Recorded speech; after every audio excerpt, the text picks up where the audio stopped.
आज खूप सोपे 2 उपाय मला तुम्हाला सांगायचे आहेत. हा व्हिडिओ नक्की शेवटपर्यंत बघा. फायदा काय होणार आहे? पहिली गोष्ट, निगेटिव्हिटी दूर राहण्याकरता, तुमचा ऑरा अजून जास्त क्लीन आणि पॉझिटिव्ह होण्याकरता, तुमचं गुरुबळ वाढण्याकरता. साहजिकच त्यामुळे तुमची सद्सद विवेक बुद्धी चांगल्या पद्धतीनं काम करेल. तुम्हाला कळेल चुकीचं काय बरोबर काय आहे आणि आपल्याला ते गुरुतत्व योग्य दिशा आयुष्याला दाखवेल आणि आपली चांगल्या पद्धतीने प्रगती पण होते.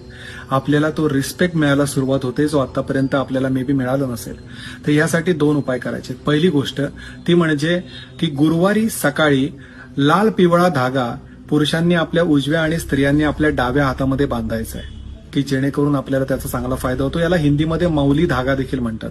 आणि दुसरी महत्वाची गोष्ट, आंघोळीच्या पाण्यामध्ये दर गुरुवारी 2 चमचे खायची हळद टाकायची, या पाण्याने आंघोळ करायची. ही गोष्ट दर गुरुवारी करायची.